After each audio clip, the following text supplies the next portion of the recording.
YouTube, chicks. Get ready. You know what to do, chicks. Look at Chick Smooth. Hey, Chick Smooth. Appreciate all the coverage that you've been doing. I've been watching your shit for a while. I just subscribed to your shit too, bro. All right, y'all. So let's talk about what's going on. Drake just canceled his Anita Maxwell tour. Not the entire tour, but the last 2 stops in Australia and New Zealand. And that got a lot of people's eyebrows raised. Another person who caught wind of this is Kendrick Lamar's affiliate, Hitta J3.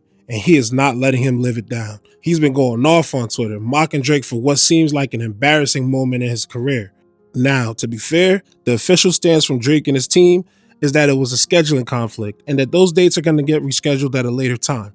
But a lot of people just aren't buying it. Now, we're going to break down exactly what Hitta J3 said, who he is, why his words hold weight, and how deep his ties with Kendrick Lamar actually go. We'll also look at whether Drake is really struggling with his ticket sales or not, or if this is just a case of bad scheduling like his team actually said.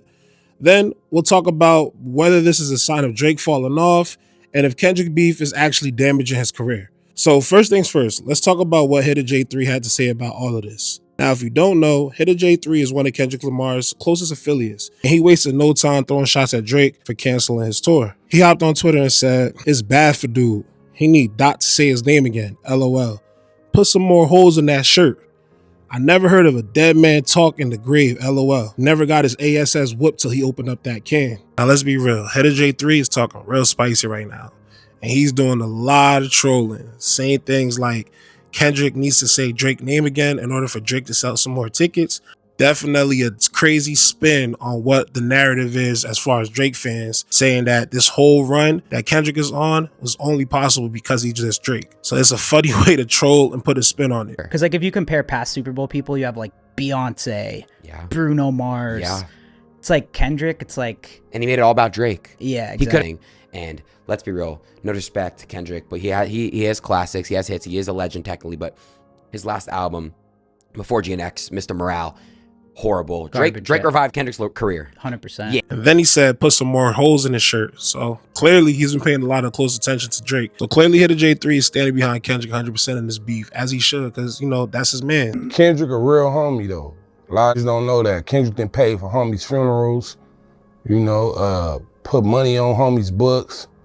I'm on his album cover, To Pimp a Butterfly, in the front. And the cold part, him and my brother J-Man was close. So it was like they locked in. And then when my brother got his time, he knew like he was already on the rise. So he did what he could to help me too. He didn't give me features for free. J-Man and Kendrick were close? Yeah. No shit. Making it known that Drake's L's are stacking up. Now, if you're not super deep into the Compton rap scene, you might be wondering who exactly is Hitta J3. Well, other than him being a Kendrick affiliate, he's also a rapper himself. He's been locked in with Kendrick though for a couple of years now. He was literally on the album cover of To Pimp a Butterfly. Yeah, you heard that right. That legendary cover where Kendrick and a group of young black men are standing in front of the White House. Hitta J3 is one of those men. That alone shows you how deep his connection with Kendrick really is.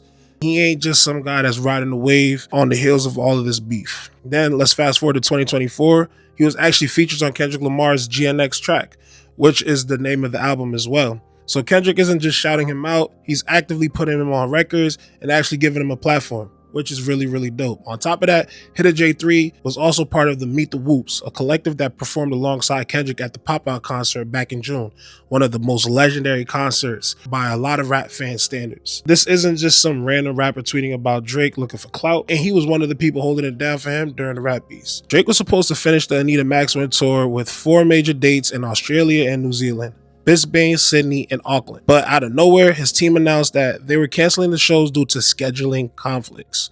And if you can't see, I use quotation marks when I said scheduling conflict. Now, I don't know about y'all, but scheduling conflicts, that sounds like a weak excuse for canceling an entire international leg of a tour. And here's where things get a little interesting. Australian media outlets aren't buying it either.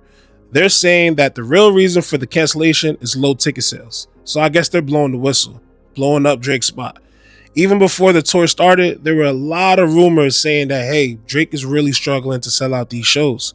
Then suddenly, his team said the whole tour was sold out. Kind of weird, but a lot of people bought it. But now, after canceling those last 2 shows, there are reports that the last couple of shows just weren't doing well, and they weren't big capacity venues. On average, there are about 12,000 seats, which I guess is big capacity, but for an artist of Drake's caliber, that's small fries. A lot of people are wondering, like, does this mean that Drake's falling off? In my opinion, I would pump the brakes on saying something like that. At the end of the day, even though he canceled these last 2 shows, you still got to look at just last week, he literally sold 135,000 tickets in 15 minutes in London for the Wireless Festival for 3 days.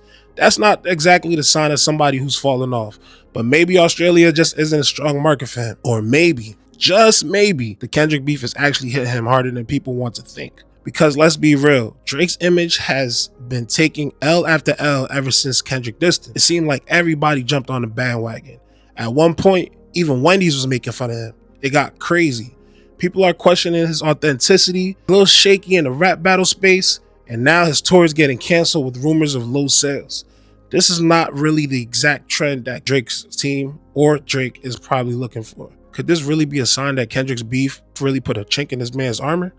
So now I want to hear from y'all. Do you think Drake is telling the truth about the scheduling conflict, or is he capping because the sales weren't looking too good? Do you think Kendrick beef is actually starting to hurt Drake for the long run, or is this just the L in an otherwise strong career? Either way, one thing is clear. Hitta J3 and Kendrick's camp are gonna keep clowning him for this one, and I don't think they're gonna let it go anytime soon. Drop your thoughts in the comments. Let's talk about it, and don't forget to like, comment, and subscribe. It's your boy Brett Fox reporting from the Chigs Universe.